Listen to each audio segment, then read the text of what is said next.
जी अस्सलाम वालेकुम जी सारे दोस्तों मेरे भरावां ते मेरी तरफ तो मैं तुहाडा भरा सिकंदर भट्ट। अज वीडियो अलहदा जी सिस्टम की मतलब कि आवाज़ के नाल मेरे को माइक मौजूद नहीं है तो किचन बनाया सी। मैं कहा चलो आवाम तरह उच्ची बोल के दस देने किचन की मैश ते किचन का खर्चा ठीक है। ऐसे किचन लगाया है जलालपुर जगह तो के पिंड का टांडा नशहर टांडा ठीक है।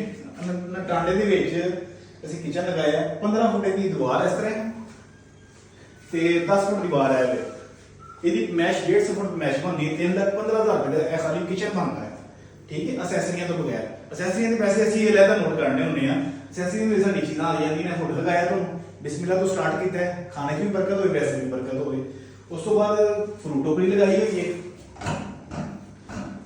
एक प्लेट रैक लगाया है ठीक है। ग्लास स्टैंड लगाया है 6 गिलास वाइन ग्लास आते हैं। उस तो बाद बास्केट एक लगाई है कचरे वास्ते स्पाइस ऑलरेडी साढ़े होंगे ने। एक लाडर लगाया प्रोफाइल लाइट पर लगाई है टोटल बार्डर पे ठीक है। प्रोफाइल लाइट का मकसद तो हम खा दें चीज़ों की रोशनी बाकी बंद करके मानने कि रोशनी चेक करो किचन की खाली हम देखो प्रोफाइल लाइट की इन्नी रोशनी है तो कुकिंग आसानी ना हो सकती है ठीक है। ये चार्जेस 20 तो 25,000 रुपये किचन के चार्जेस अटैच होंगे हैं तो हम तुम लाइटा बाल के ये खाली चीज़ा की तफसील भी दस दी है मटीरियल दस दी है। पार्टेक्स का बॉक्स लगता साडा ठीक है। जिन्ना भी असीं बॉक्स लाने पार्टेक्स का बॉक्स लाने PVC 5 mm की बैक के उत्ते लाने प्लास्टिक का गोला बॉक्स में लाने एलुमीनियम का हैंडलस जो इन दरवाजे में लगता है टोटल गोला एलुमीनियम का लगता है ऊपर भी सारा एलुमीनियम लगता है ठीक है।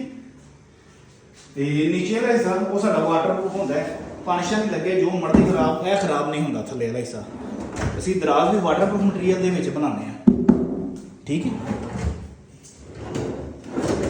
तो अपने भरावां वास्ते एक ही रेट है साडा 2100 रुपये फुट के नाल किचन असीं बना के देने असैसरियां की कीमत लैदा है वो असैसरियां गलबन 1 लाख रुपये दी असैसरियां पैंदियां 1,05,000 10,000 रुपये दी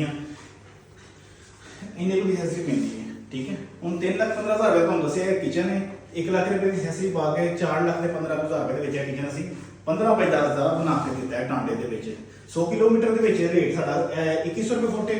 अगर इस तो ज़्यादा जावांगे फर्ज करो 150 किलोमीटर जाने 200 किलोमीटर जाना तुसीं वेखिया कि लास्ट टाइम असीं कश्मीर तक असीं हुण दोबारा गए सां एबटाबाद गए हैं उन्होंने दे रेट उन्होंने चार्जेस अलहदा उन्हें हिस्से नाल अटैच किए जाते हैं 200 रुपया 300 रुपया एक्स्ट्रा खर्चा जाता है ठीक है।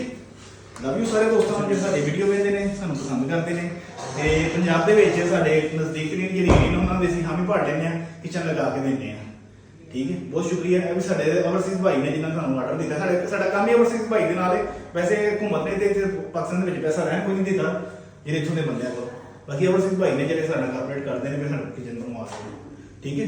Love you.